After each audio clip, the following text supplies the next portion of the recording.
Hey everyone, welcome back to the podcast. I'm your host, Jesse Dolan, as always, and I'm here to help local business owners get found, convert leads, stay ahead in the ever-changing world of digital marketing, search, and all that.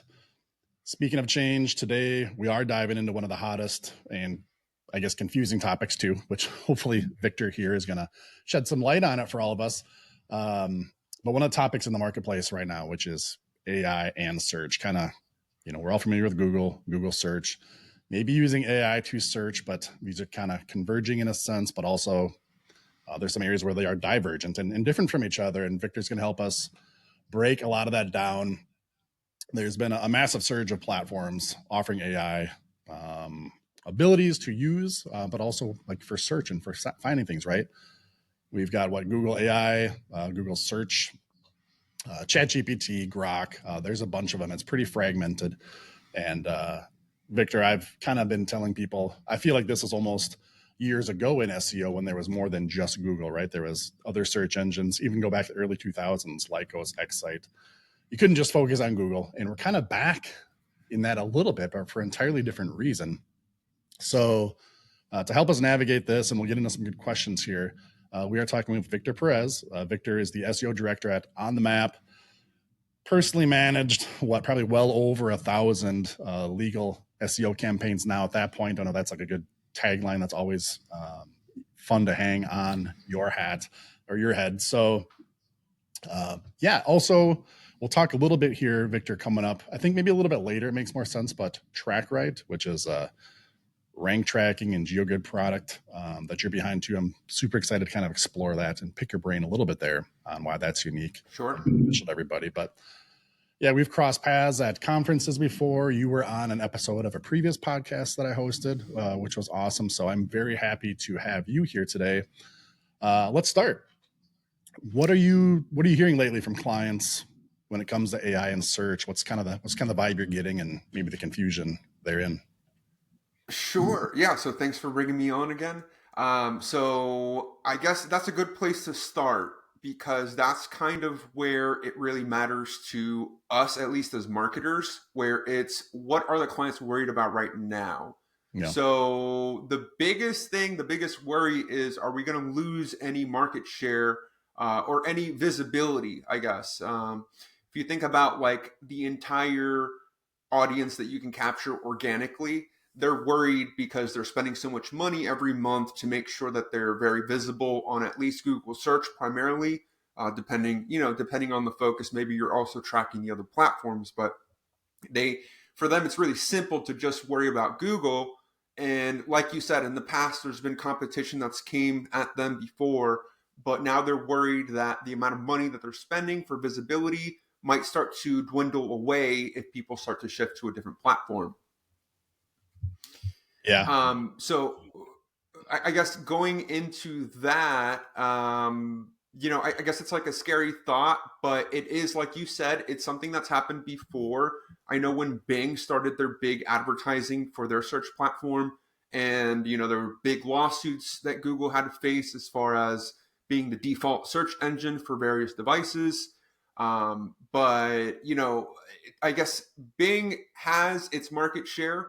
Typically, I remind people about how the people that are using Windows, some sort of a Windows computer, and they're not very tech savvy, they'll go ahead and jump on just the first browser or the first search engine on the default browser, which is going to be Bing. Sure. So just because of that, they've been able to gain a really good amount of market share. But I guess the first point I make from this is you want to pay attention to the actual share that they're taking from commercial searches, commercial or informational that can lead to a conversion. And then, so I guess I'm wondering, have you heard yourself about different studies that have been done on this? Because I know I can point out at least one that was recently done just to kind of shed some light on this. Yeah, I've definitely read a few different articles, but the one you shared in advance of this recording, I thought was really good. A lot of great graphics. We'll post it in the show notes for everybody to go check it out. If you want to dive into anything on that, but I've got another question here for you, maybe before we get super deep into the guts. Yeah. Everybody listening or watching, is going to be marketing managers, business owners, working on their visibility, trying to get found locally. Maybe if you could help us break down quick in your summarization here, what is for how not how these business owners and managers are using it, but how their prospects and their clients are using these. We talked about Bing there a little bit, but what do you see a big difference again in your mind for how the end user is using Google, Google with the AI, information embedded into it, or just going straight to a Chat GPT for search, whether it be through the app or things like this. Is there any insights you can share with the business owners and marketing managers on how their clients and prospects seem to be using these tools, and if there's any idiosyncrasies and differences, kind of like the Bing example that you gave there, which I thought was really good. Yeah, so just a few days before we recorded this, Google gave their I/O presentation where they revealed, AI mode. And already, I think that's one of the things I told you before this is all these different things that are coming out also make it really difficult to kind of keep up unless you're somebody like us that has to be messing around with these tools every day. But I guess before I go into AI mode, which is like the newest that's come out, I guess I could say as to where we are right now, or the whole previous year leading up to this point, there has been a shift already in specifically informational queries. It appears, so I guess for context, right now I oversee data for maybe, I want to say like up to 300 different law firms right now across the US. So from this data, obviously we have to report on conversions and we have to look at also if any traffic or any conversions are coming through from ChatGPT. So what I can tell you is um, it can vary, but for smaller law firms, maybe like a solo attorney, somebody that's just focusing and is getting traffic from one city, I'm seeing up to like 30 to 40% of the informational traffic coming through. Or sorry. I'm seeing 30 to 40% of the leads that are being converted are coming from informational queries. So I want to start there, right? So out of all the leads that I see from the smaller law firms, there's a pretty significant portion. You could say at least like a quarter of your traffic, as long as you're putting up blog posts, informational content on your website, you're going to get a pretty significant portion of people converting from just an informational query. Okay, so why is that important? Because you want to divide your attention across people directly looking for a service, and people that are just researching first. So that's a really big one to pay attention to because I know a lot of business owners and definitely a lot of lawyers that just don't care about the blog post because it doesn't seem like something that's going to convert and give them an ROI. But okay, so once you get that understanding of how important the informational queries are, out of the people, the very, very few people that have converted from ChatGPT across my clients, those are converting not off of somebody directly asking them for a lawyer, but it's people that are doing research. So that's kind of like the best insight I can give as to how it breaks down. Because, for one, if you look at the actual market share of like commercial searches from ChatGPT, it's still like estimated to be like less than 1%. So even that is a fraction of what Bing produces right now. Sure. So that puts it into context, but also it means, hey, you should not be ignoring it because there are just enough users now on ChatGPT that you should be paying attention to what queries you're showing up for, and the rest. So going now into, AI mode is coming out. So now the big question is, and this is a big question for Google too, as a giant corporation here, or segments of corporations, however they're split up now. But the big question is, what are users going to gravitate to? Because I guess Google's job is to be on top of the change. They don't want to be behind it. because if they lag behind what users prefer, then people like ChatGPT can end up taking over. So that's where the real danger is to Google and Google search and people like us that do organic marketing.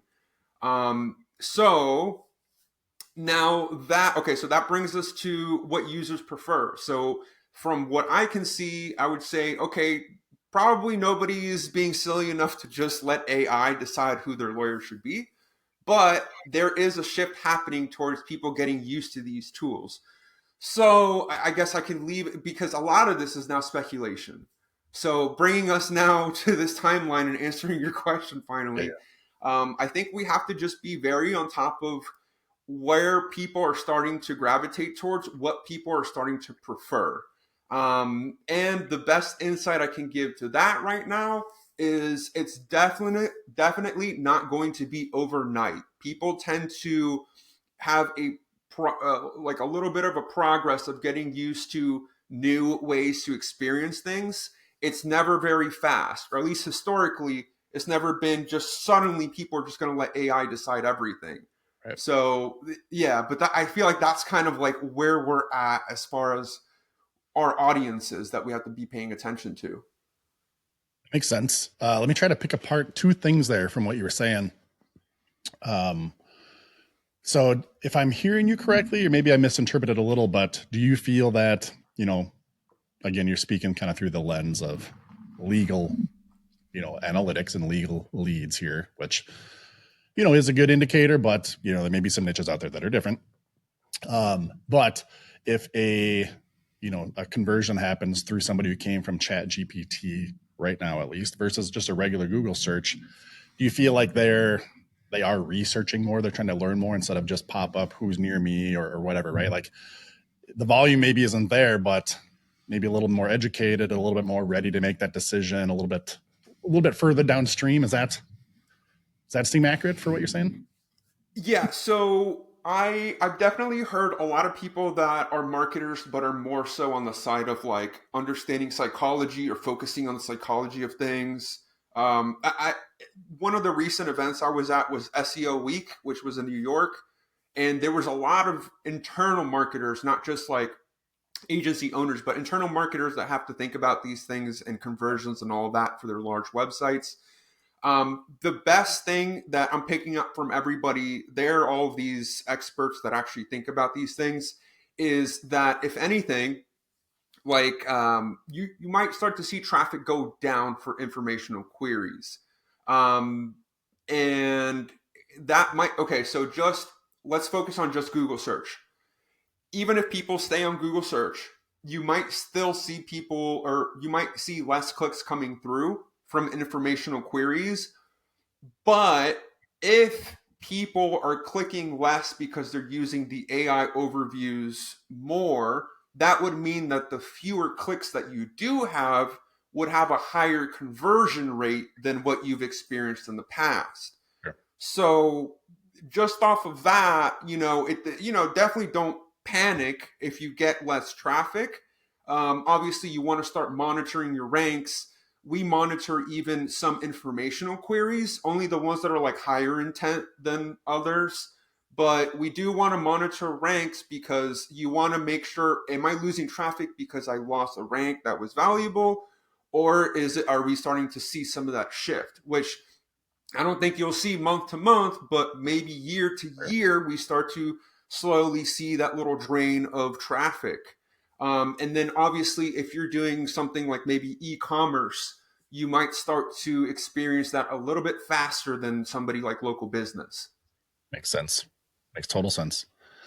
And And then I would so, say the same thing even if you go to ChatGPT now. If you're researching, if you're spending a lot of your time making the decision, then that click should be more valuable than not. right. Yeah, you're ready. You're more in that place to make that decision. Again, you're talking very informational query based, right? There's research, there's fact finding. You're not just looking for the local coffee shop here. Um, do you think, or I shouldn't say, do you think? Just to explain to everybody, like you're saying, you may not get that click and that traffic. You're getting that AI overview or some version of it. Uh, people are still, in that sense, people are still reading your content, consuming your information you're providing, right? Even if they're not clicking to your website, if it's just presented in Google AI overview, let's say, right? You're still seeing this information. Hopefully your brand is mentioned. Hopefully there's some kind of tie-ins there. Whereas before they would have clicked on your website from that link in Google and then read that blog, right? Or read that information.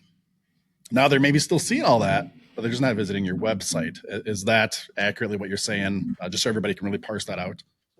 Right, exactly. And I would imagine that as far as the factors that are used to weigh the quality of your page, obviously it matters a lot if you're ranking on page one, especially towards the top of it. It matters a lot if people are bouncing off or ending, or it matters if Google can tell that they weren't satisfied with your page, that they had to go to a different one before they ended their session.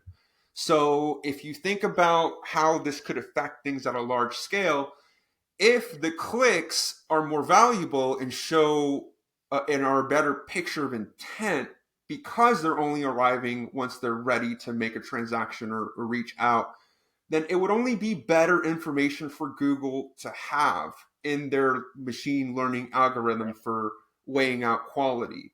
So it's really, and that's really why, you might get people, especially people that have been doing SEO for longer, that would say, it's not too much of a change. It's still going in the same direction that we've been going.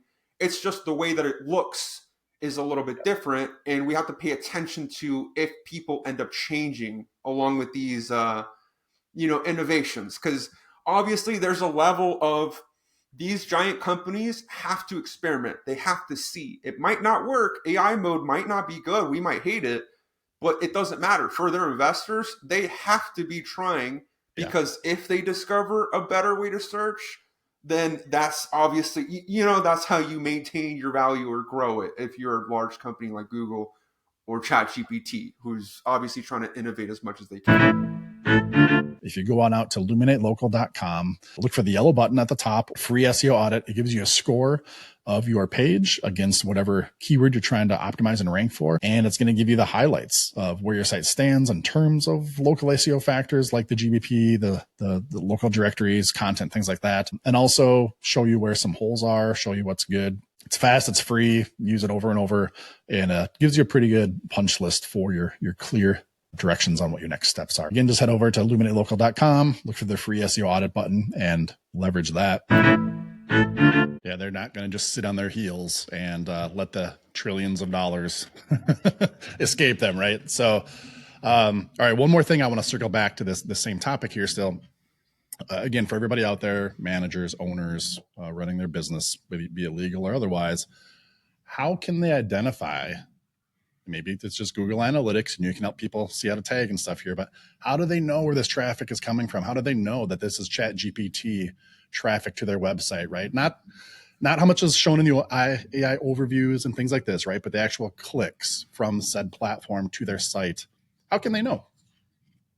Right. And that's a good point, where you should probably focus more on if you got clicks than trying to figure out rankings for the new AI platforms, because I know AI overviews, at least Ahrefs is getting pretty good at showing you when you show up for one of those. But anything else as far as AI rank tracking is just, there's not very good data. So yeah, definitely focus on, did I actually get a click? Did somebody come over and convert? So for sure, if you haven't already, set up Google Analytics. So simply tagging your website and connecting Google Analytics without any other setup, at least you can already go back and see referral sources and see if ChatGPT provided you some traffic. So the very least, set that up, just connect it, just enable it. But I would say, even if you're just a business owner, you're trying to figure it out yourself, I would say at least try searching on YouTube, maybe examples of how to do custom conversion tracking, custom conversions using Google Tag Manager. Because then not only do you see what traffic you got, but you also want to try and set it up to where it says it starts counting conversions if somebody submits a contact form, submits like a chat widget lead, or they click to call on any phone number that you have anywhere on the website.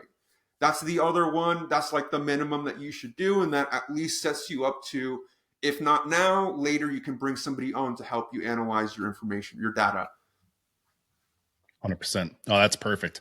And I think it's important for everybody to know, right? Like this isn't just you're going out and testing it yourself to see if you're showing up and, would you click whatever you look at the actual data. What are the patterns?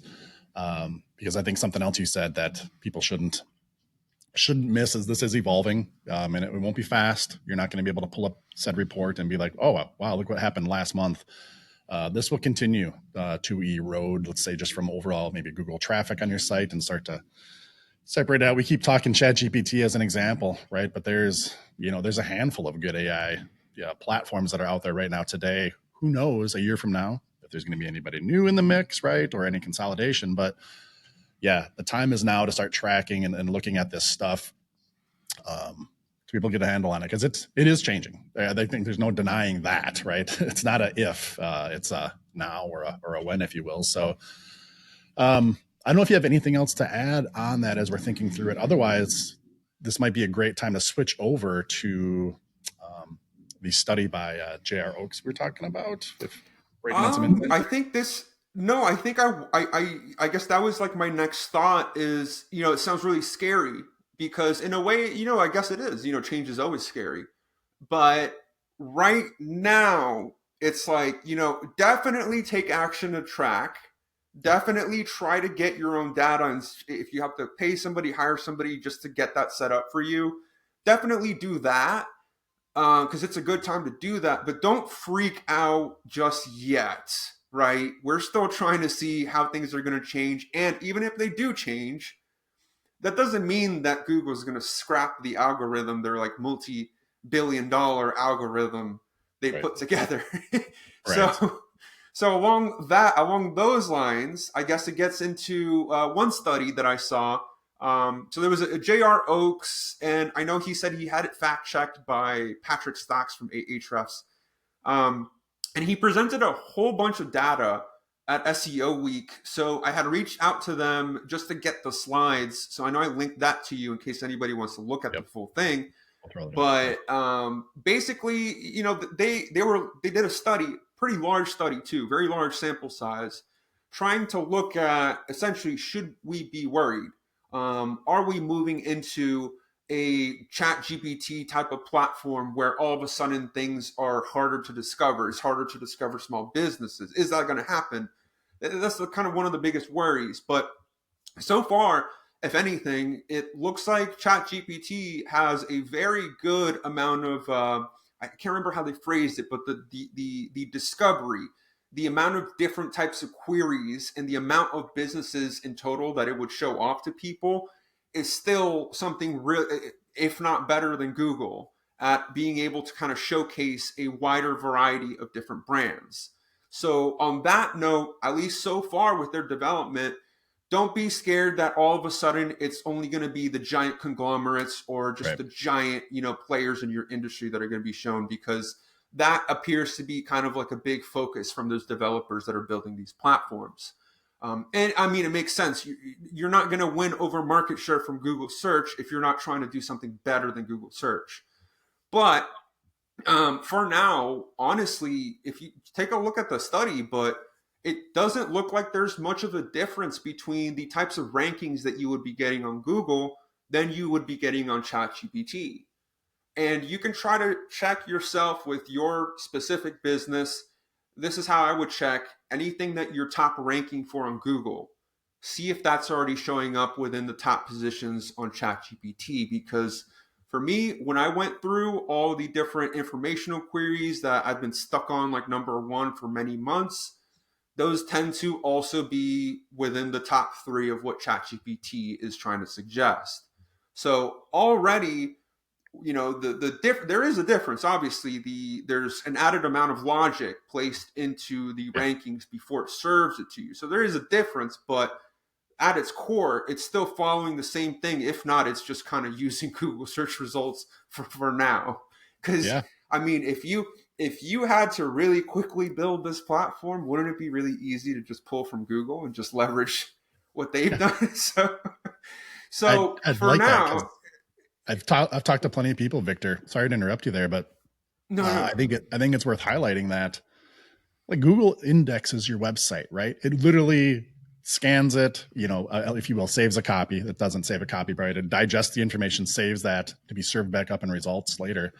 Not that Chat GPT or anybody else doesn't have the capacity to maybe start indexing and everything else, but effectively, and I'm being super simplistic here for any data scientists listening here, but it's doing the research for you, right? It's not pulling from its own index database of results and rankings. It's going to Google, maybe Google, Bing, and Yelp, whatever, and doing 3 different searches and then giving you these results. So yeah, if you want to rank high, quote unquote, air quotes here, in ChatGPT, make sure you're ranking high in Google, right? And I think your study kind of corroborates a lot of those important, not your study, I'm sorry, the one that you shared with me that we're going to link in the show page. Corroborates a lot of that. If you really look at the metrics and dive into it, not without some differences to your point, it's not just pulling straight off Google, off the SERP, but obviously it's a research tool for it to give you the answer that you're looking for, right? So Yeah, yeah, and if it was your job to build it, I mean, I would think it's probably a whole lot cheaper to just pull via API on every search platform, yeah, and then just add your logic to make it better.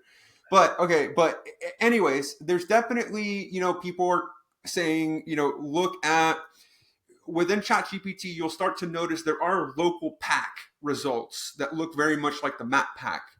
So it looks like it is at least primarily, and that doesn't mean that it puts all its weight on it, but primarily it looks like it would pull from Bing Places to serve your map, your local pack type of listing.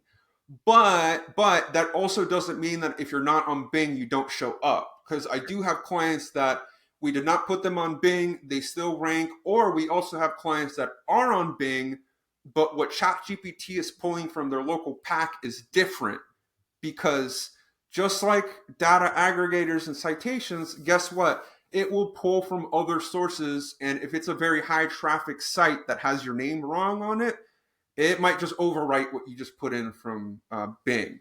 So you can see how, different platform, but almost the same type of situation with how third party data is handled, where you have to have it kind of accurate everywhere if you want the best effect and you don't want anything to conflict.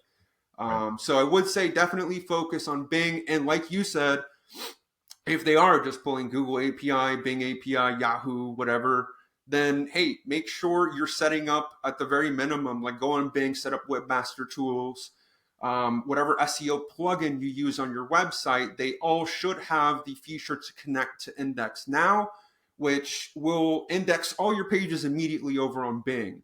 So definitely, make use of that. But yeah, for now, that's kind of what the rankings look like. There's just a little bit of logic that's placed in. And of course, depending on what you're putting in as your query, it's going to deviate from what you might see on Google if you're just putting in a few keywords for your search. Right. And we should say, at least it's suspected, it's highly unique to every person searching. Not that Google is not different for you and me, right? If we did the same search right now, 2 different places, 2 different histories, we're going to get some differences, but also a lot of similarities. With ChatGPT or AI too, it's even more so tailored to you, correct?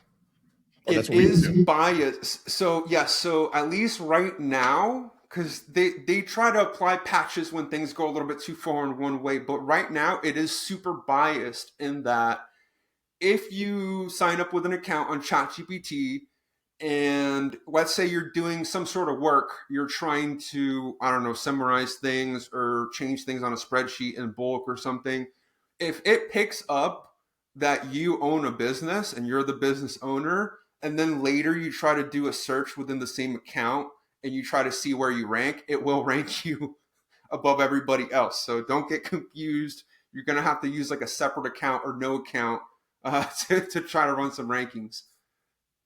And I think that's where people in that scenario, that's where people can really understand these are 2 different things, right? Google is a search engine. We go there to find things where ChatGPT does anything, I guess, to an extent, right?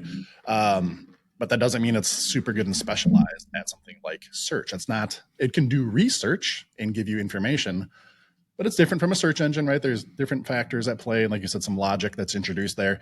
And that logic is evolving, and maybe not, PhD level logic in some cases. It could be very elementary, or just grabbing some of the supplemental stuff and thinking it's more important than it is, right? In your example of, this is my business, so I should be number one. Well, not what I was looking for.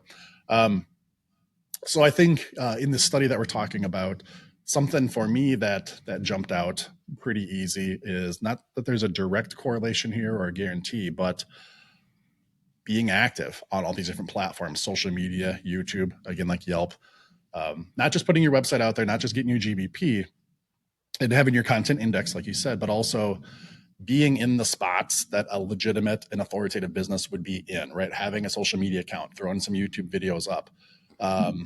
It doesn't guarantee results, but it seems like the companies that are in those places also are the ones that are winning. And that kind of makes sense from a logic standpoint, right?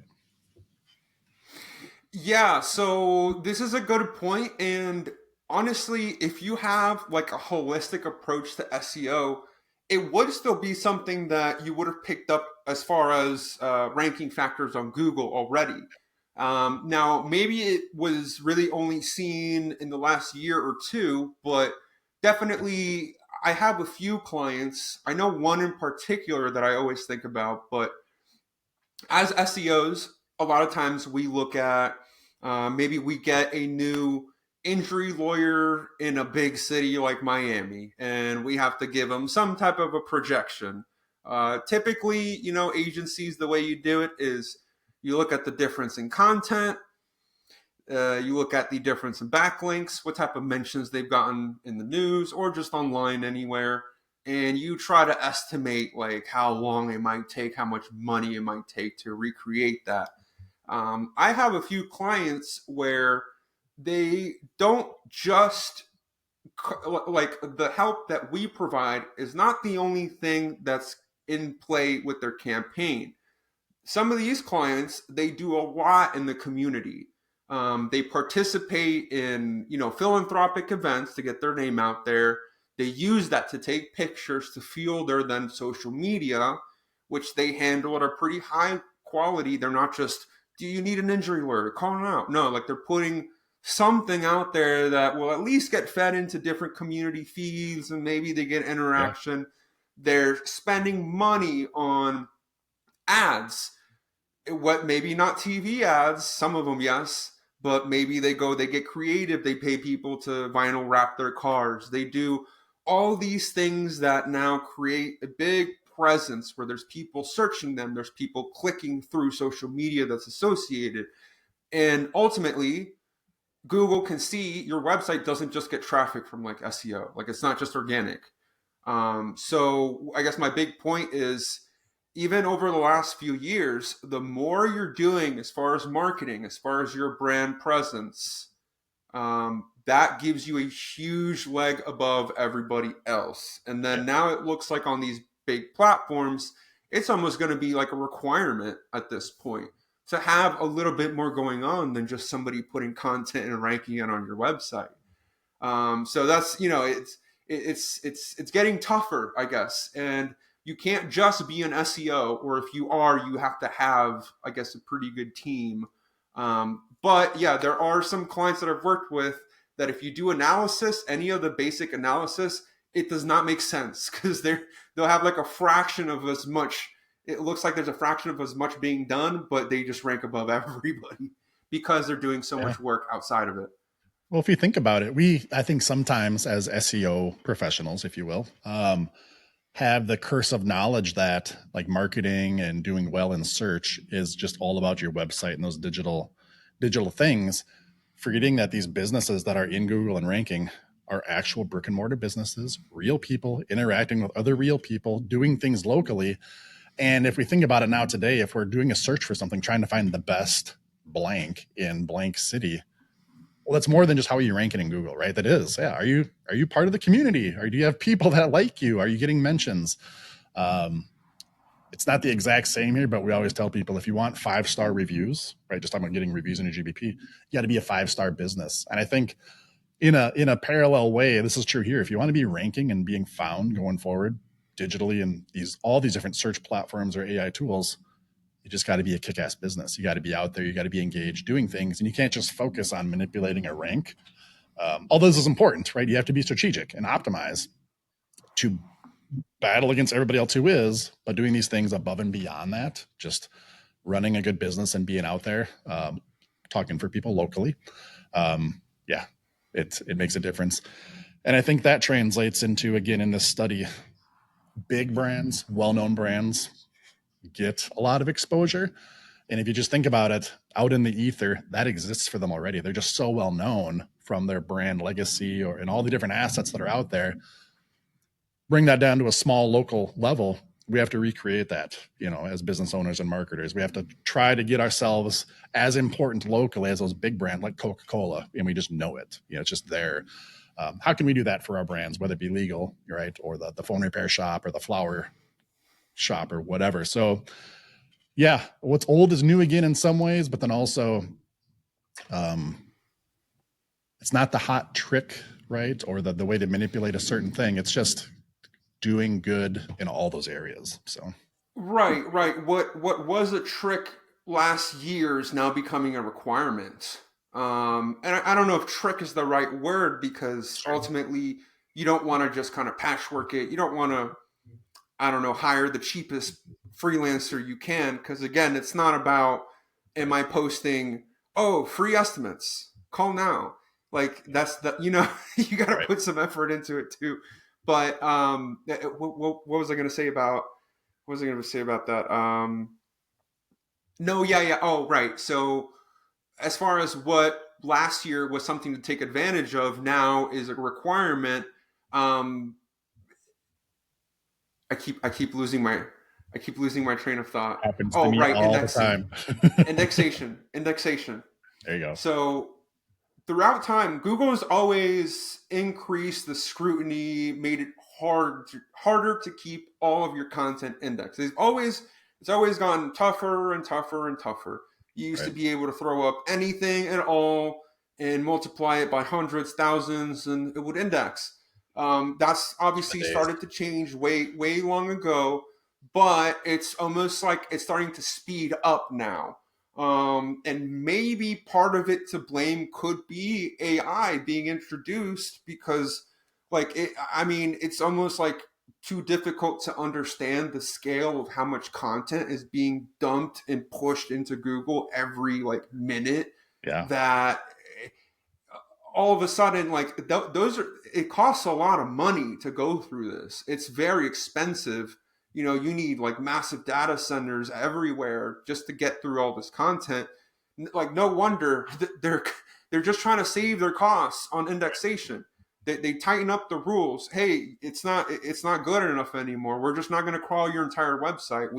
We're just going to make inferences. We might crawl some pages, not index them. We might know that your page exists because it's on your sitemap, but we're not going to go through it. We're just going to make an assumption as to, hey, I think I know what's there and it's not good enough, so we're just not going to put it on Google.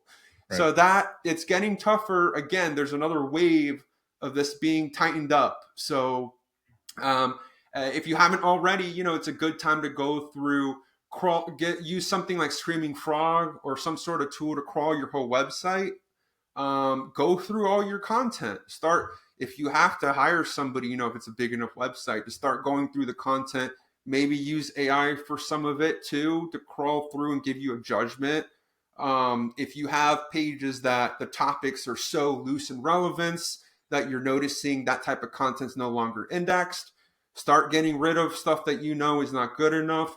Another thing is, if you were one of those people that would think that you just need to make a giant, very lengthy page to outrank people, obviously in the past, way back in the past, that would work.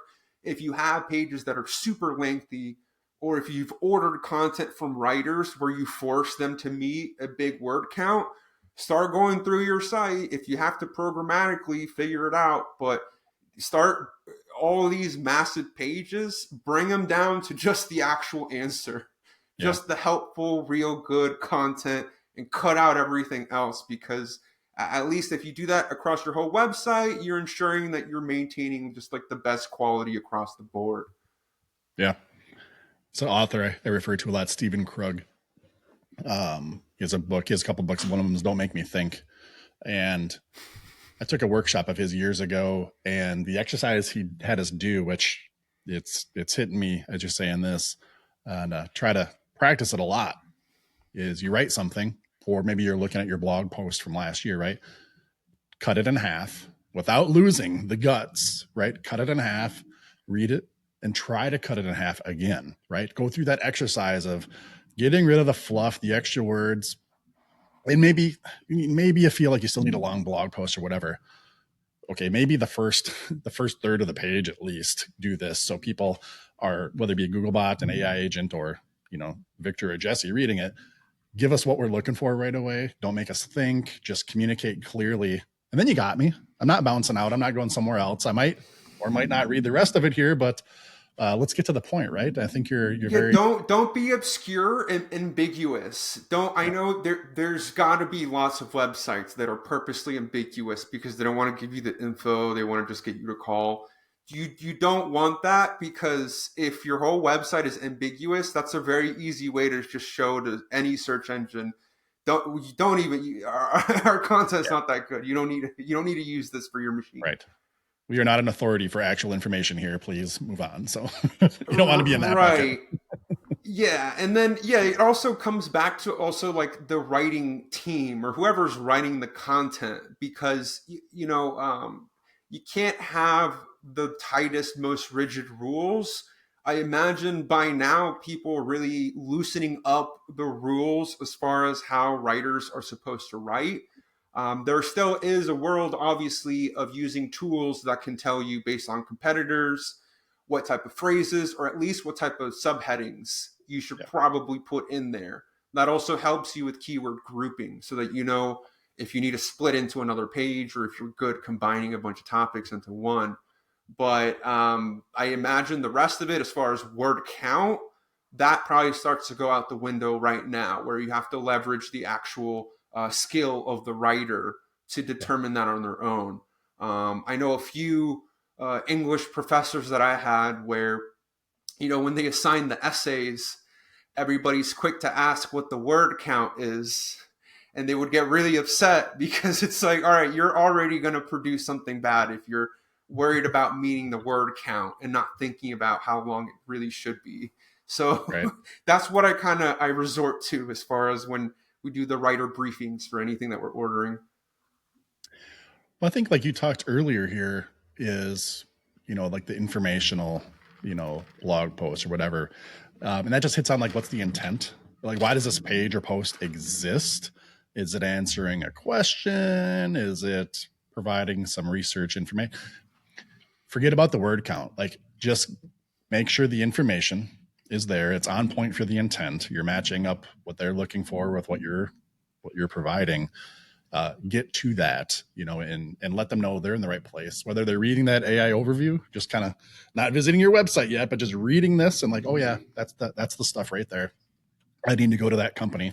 Or if they are on your page or your social media, even, quite frankly, if we're pulling out snippets and sharing them on social, let's not bury the lead. Let's get people what they're looking for. If, I think there's an asterisk here, if you're interested in getting traffic from people searching, from being found, right? If you're a business where maybe you're pushing out TV commercials and you want somebody to go to your website, find the ambiguous information, and then take an action. Okay, that's a different model. But everybody listening and watching here, we're local business. Well, I mean, you could do that on paid traffic. True. That still makes sense on paid traffic. Right. Yeah, whether it be a TV commercial or a paid social ad, whatever. You're right. Like, there may be a model that works for you, but I think everybody tuning into us here right now today is trying to get found in search, right? And I think there's some great pointers there. I'm curious right now. I've got a few more questions here for you, if you don't mind.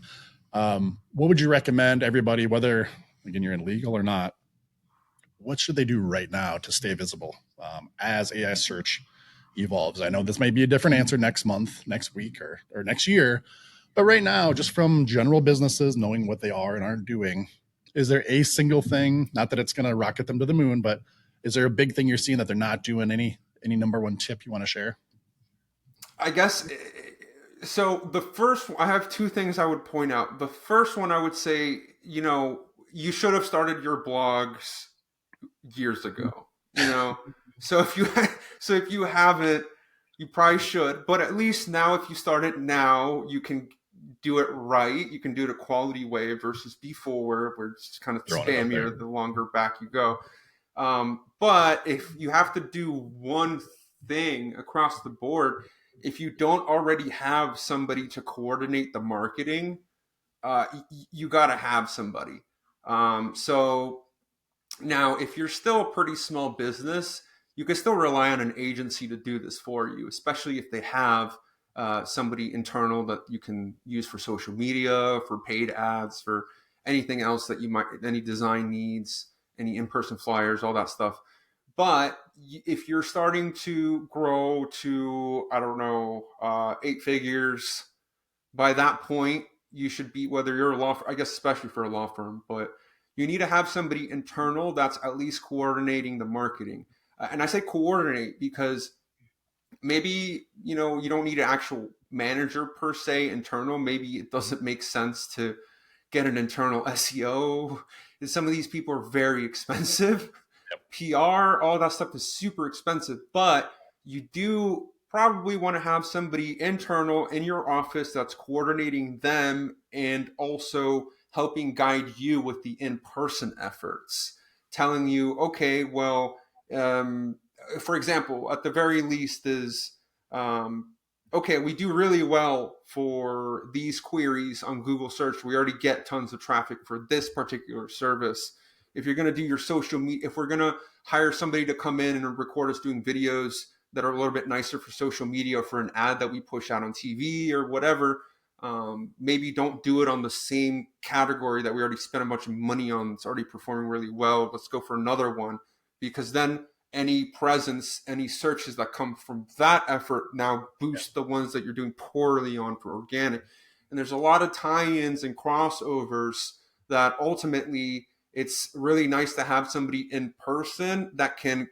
The thing is, the business owners, by that point, you're really busy. You're probably, you probably shouldn't spend too much time on the marketing or jumping into meetings every month with your marketing team, your agency that you've hired. At that point, you need somebody else to be focused on that, because you as the business owner or you as one of the partners of the law firm, you've got other things to focus on, and you probably should be focused on those, on, like you said, having an actual superstar business. Right. Making sure you're going after every last person for reviews and getting your feedback so that the sales, the intake is all perfect and up to par. But yeah, consider somebody to help you coordinate this marketing, especially if you're not a marketer yourself. Don't try to do the job. You're an expert in something else. You should work on that. Yep. I think it's great advice. We run into clients all the time for decades now, where as they scale up, they just do more, right? Or learn these things. And it's like, hey, before we engage with you, let's just say as an SEO, you weren't doing all these things. Why are you now? And you don't want to throw good money after bad. You want to, be strategic and efficient, right? Like you're saying, if there's a certain campaign you're going to do in one direction, does it make sense to mesh it with another one and collaborate? Are these two different buckets completely isolated? And then inversely, are you doing something, whether, let's say, a paid social ad, like, hey, there's nothing on our website. If somebody this is a great video, this is really sexy looking, it's getting a lot of attention. But if we're having them go to our website as the next step from that ad, and there's nothing on the website that ties it in or whatever, it's amazing how unaware some organizations can be when they're not really coordinating the overall marketing, like you're saying. That doesn't mean you have to push all the buttons and do all the work, but just thinking about where are you putting your budget and your energy, where are you getting your leads from, and how is this pumping the same flywheel? Instead of just being disjointed and inefficient in a lot of ways. I think, as we were talking through earlier, so much of this is connected now out there in the ether of digital search and things like this. You're bringing up I was expecting some hack or some trick or whatever, but you're just hitting like business basics, like make sure somebody's on top of this crap for you and I mean, that's like the A1 answer, I guess, if we really do think about it. So, Well, as far as like actual fulfillment, I guess it's the blogs, I guess, because it's easy. Well, it should be. I guess it's the easiest thing I can think of. Everything else is, you can try to do your own outreach and get a link or two, but you're not going to be the person that every single month is being able to push out links. So right. that's my best advice. And why do you like, you mentioned it a few times in this case, blog posts versus just a page on your website, like an inner page about a service or a product you're selling, just for everybody listening and watching, right? We're talking two different things here, even though they're both content on your website. You're preferring blog posts as some kind of a regular content generation versus inner pages. Or am I just So hearing that? yeah, so it is. I guess I was assuming it would be under the assumption of you probably already have pages to cover all your services, but that's a good point. If you maybe put your own website together or hired like a really cheap freelancer to just throw something up really quickly, then you might be actually missing service pages. So definitely, yeah. So, and this is where if you have maybe like a franchise type of business, or if you're like multi-state, um, then it can come into strategy now, where it's like, how many? Okay, in 1 month, how many service pages do we add? How many blog posts? Because it's there's no, you don't want to go only service page, you don't want to go only blog posts. At that point, there's kind of like a healthy mix. So you might Sure. want to see how many service pages are we missing, how many should we have, and then kind of work your priority that way. Because the larger the website, also, I guess this is kind of insight from how we've built out a bunch of like multi-state type of law firms or even contractors like home improvement and stuff like that. It's if you go too fast with the service pages. So I'm talking about like, you can, for most cities, at least any city with a good amount of population, you might have to spin out a separate unique page, service page, just for that city. So you can see how if you're multi-state, all of a sudden it takes Yeah. quite a lot of time to even organize which cities do we actually need to cover, which ones could be grouped into one, so on and so forth. But if you go too fast with producing all the service pages, you might run into that problem with indexation, which, if you're doing it yourself, maybe it doesn't matter too much because you can just kind of wait for Google to catch up and start liking what you put out. But if you're on a time crunch, if you're trying to rank now, or if you're a marketing agency like us and we have the clock running, now we have to be monitoring, okay, did we go too fast on content that's maybe not that valuable? Because Right. what ends up happening if you go way too much on service pages and not enough informational to support that, so the informational ranks easier more often than not. It depends on your Sure. topics, but it ranks easier. So you can imagine you do both at the same time. The traffic that's coming in from the blog post is slowly adding to the authority, Right. which is really important because links are very expensive.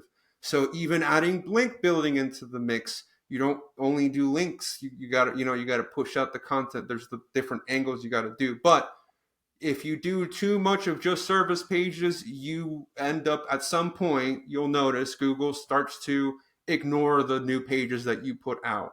So there's a little bit of a take and give you have to do if you're Yeah. increasing your authority and you're starting from very little. If you're starting from a lot of authority, you can go way more aggressive on the content build out. Right. Makes a lot of sense. I hope everybody was kind of keeping up with that. Depending on where they're at, I guess, in the evolution of their business and their website. Like to your point, maybe you need to have a mix back to where you originally were when I asked you, assuming somebody is built out in their services and locations, like all that's out there, then back to what you're saying, if there's a number one recommendation here, outside of having somebody in charge of your marketing in the eye on the ball, is put out great blog posts, right? Just keep putting out good content and using that however you can. I have another point because I feel like a lot of people also would suggest just kind of blog posting, Sure. and it kind of leads, and then you might be misled into asking ChatGPT for your topics, which maybe for your first dozen or so topics, you might find some good ones, but that's not really the point. You want to use at least competitor research, right? So if you're an SEO and you don't know at all anything about a niche that you have to work on, it's pretty easy with competitor analysis. And even if you do, if you are an expert at, or if you're licensed in a type of law, practice of law, um, you you yourself, even then, you should probably use competitor research first because you'll at least know which topics are for sure going to bring you traffic, right? Yeah. But you don't want to stop there. So if you're doing your own blog posting, don't just stop there. Don't just use tools. If I look at all the law firms we work with, they're converting cases from queries that don't show up on any search tool, Ahrefs, SEMrush. Why? Because, I mean, they don't see everything. They see as much as people, however many users they have that are integrating their data. That's where, they can pull more and more data and get all this great info that we can see on the platform.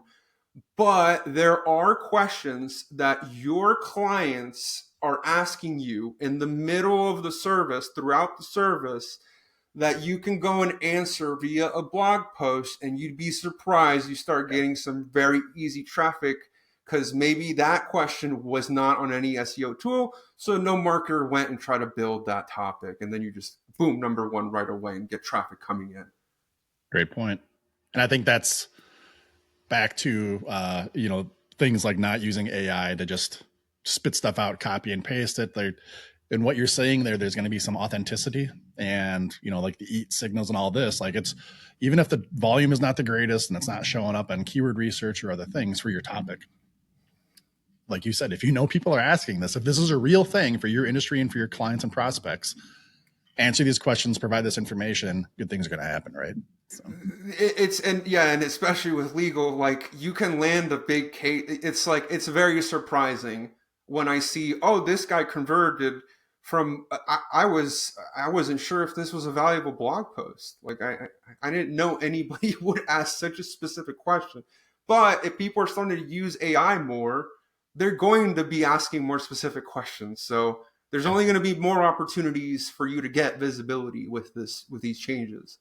I think we can all raise our hand to this too. Like, as a searcher, the person looking for something, whether it be Google, chat, whatever, when you do have that specific question and you're like, I can't find this answer, I can't find my help. When you come upon it and find it, you're like, holy sweetness, this is the place. I trust these guys and gals, whatever, right? Like, the equity that you then get as the company that provided that super niche answer or seemingly irrelevant tidbit. When the people come across that, it's great, right? It's great. You become not just a general authoritative entity on that topic. Like, you're an expert now because you answered this question that nobody else was having. That's huge. That's huge. Even if it doesn't show up next week as giant traffic on your website, right? That's back to, like you're talking earlier, more qualified. Like, when people do come to you through these channels, this type of information, they're going to be hopefully your ideal prospects and client targets. So, do you have anything else to add on that, Victor? Otherwise, I got one more question here for you. Not really. Amongst all my clients, everybody loves the organic leads the best. Right. Obviously, we're a little bit biased, but you just kind of pointed out, yeah, if you just kind of if you naturally were positioned in front of that person that needed the service, it's a little bit more valuable. Or, well, I guess the salespeople have an easier time converting. Yeah. It's a different relationship. You know what I mean? Like, how the end user enters into it, the questions they have, the confidence they have. Yeah.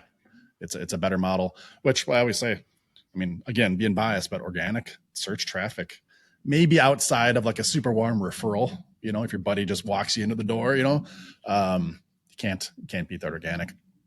Okay. Kind of last question here for you, then we can start to wrap it up.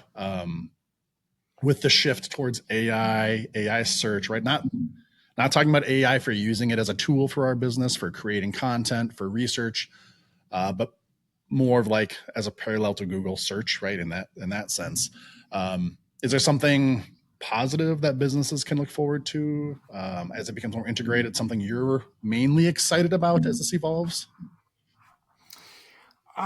So excited about, I Maybe that's think the wrong the word. this no no no no no no.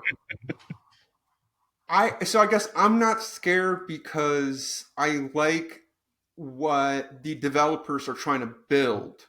Okay. So I would say what's exciting is we still see that focus from these developers on making sure that small brands can be discovered in some type of way.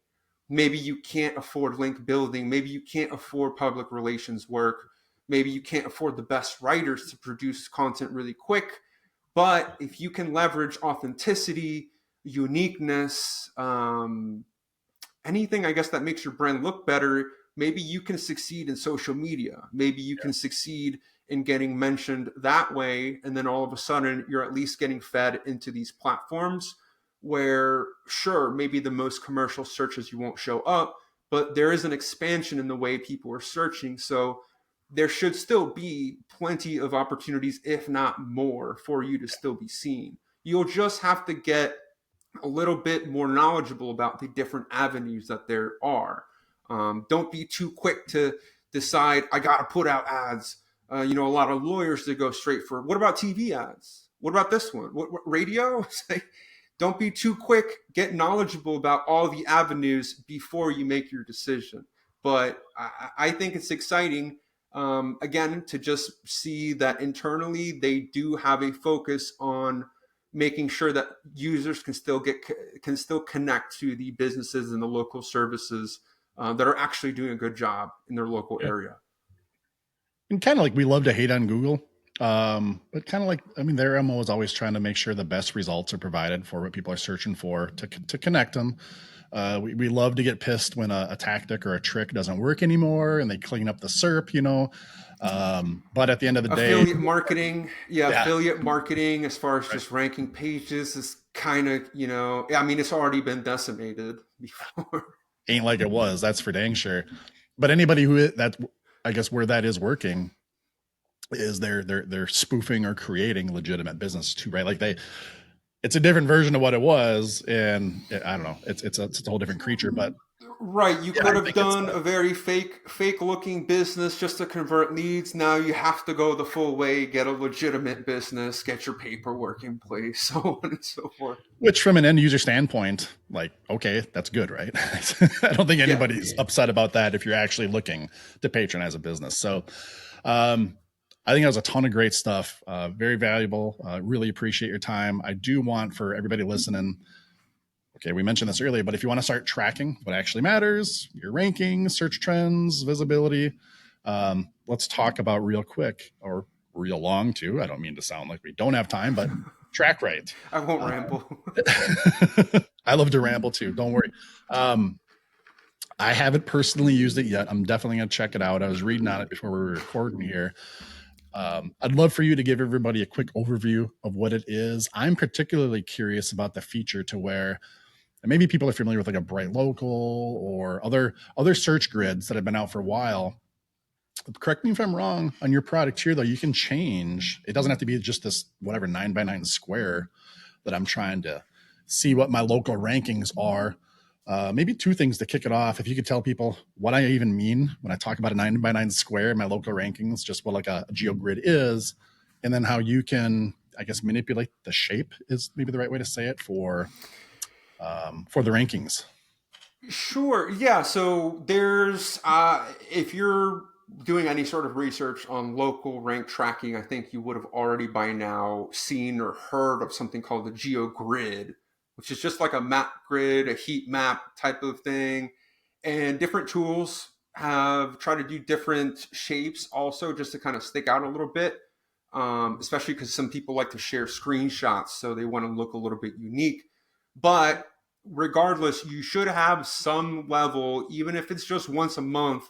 I do once a week, obviously, for any service queries, but I track the local rankings. So, if you're a local business, It can vary, but definitely with lawyers and most home service contractors, it can be up to 50% or more of the leads that you're converting. So let's say you're top ranked with your web pages and with your Google listing. 50% or more of the leads that you get from that visibility would come from just the listing itself. So definitely, if you're a local business, even if you're already doing very well, maybe you don't have to track as frequently, but you should be tracking how you rank across the map because it varies significantly every I would say even every like 100 feet, you're looking at a different position.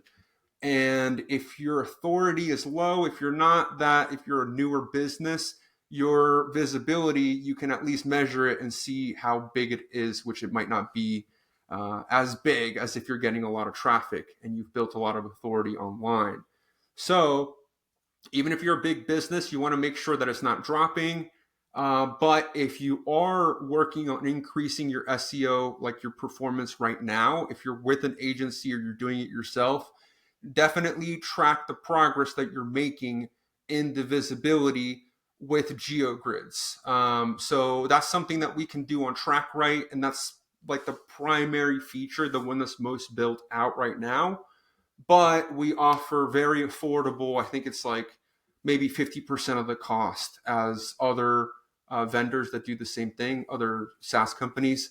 But we provide the automated GeoGrid tracking. That way you can have an accurate look of what you actually look like, and you can see how far you rank. And of course, yeah, you can do different shapes or you can do different sizes. Yeah, I guess the rest of it kind of depends on what type of business you're working on as far as how much tracking you would do. Sure.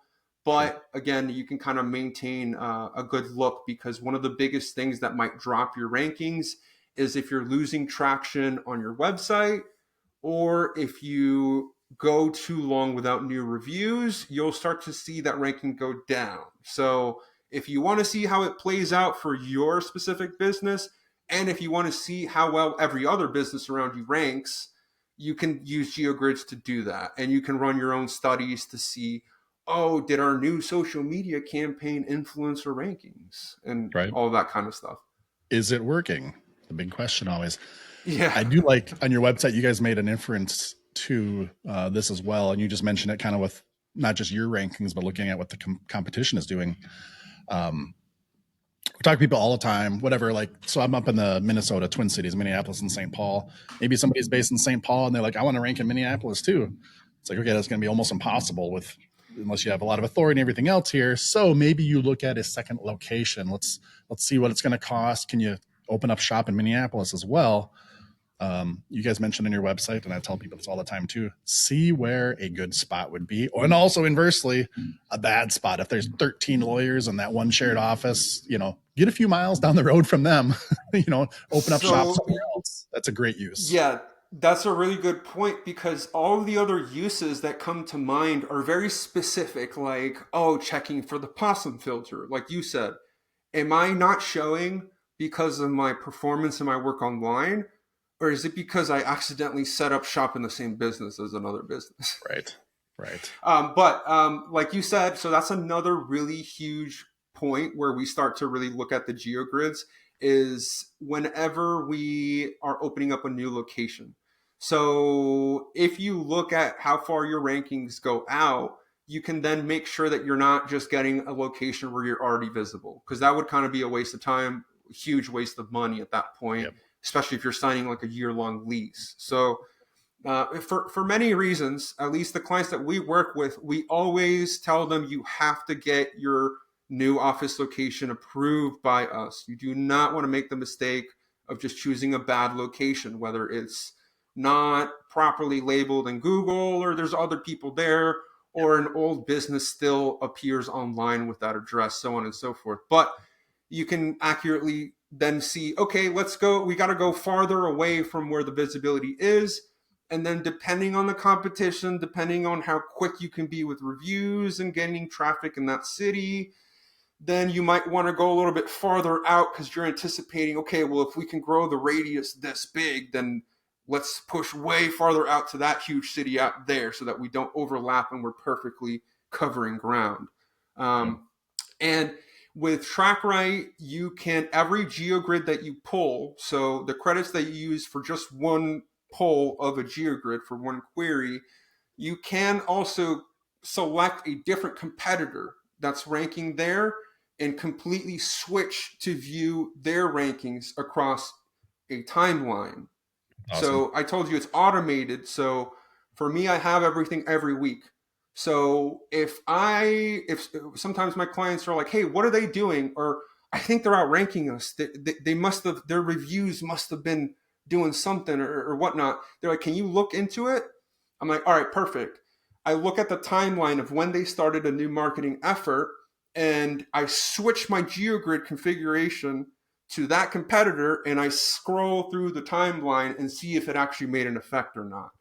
So That's you can awesome. see how, yeah, and the more clients you have that are paying you to run the credits, you can imagine, even if you don't use the data right now, out of any major city for almost any legal practice type of case, I can go back like a few years into the past and see how everybody moved because I've been tracking all the clients.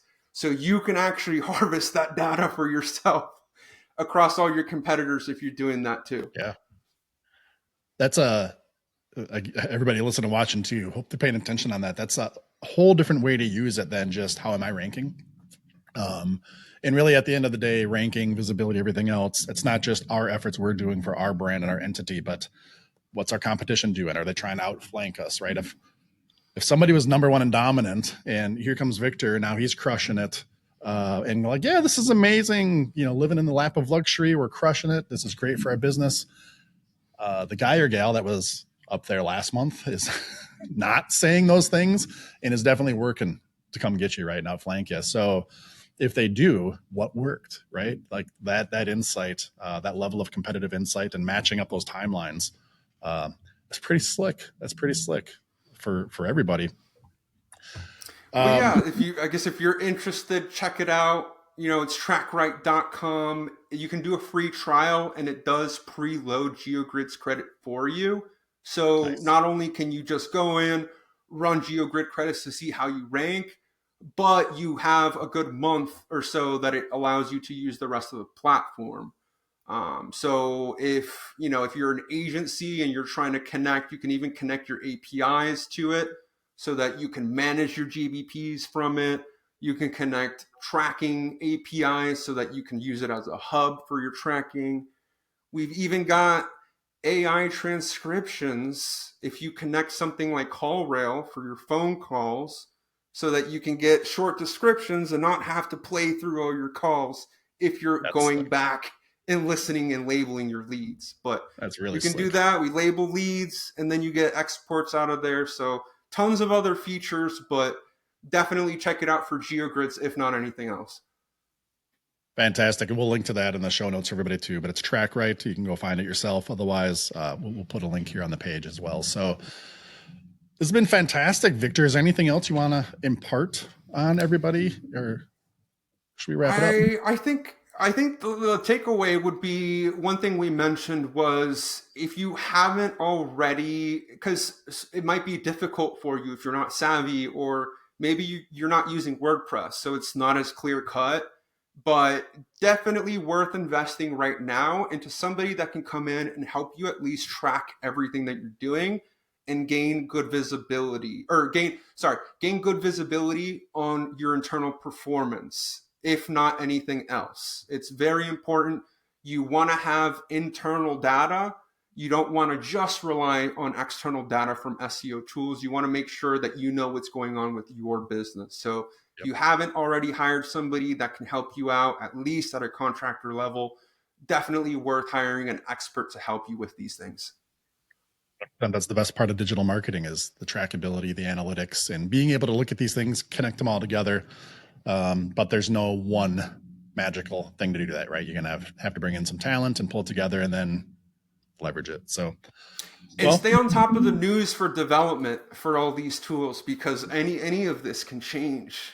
So it's changing, not can change. It is, and it's gonna, right? So there's always that evolution. Well, thanks again for your time, Victor. Everybody listening and watching, hopefully you took some notes on this. If not, start over. There's a lot of great nuggets in here. And Victor, we'll look forward to having you on the show again at some point to drop even more knowledge for everybody. So appreciate it. For sure. I'd love to. Have a good one, everybody.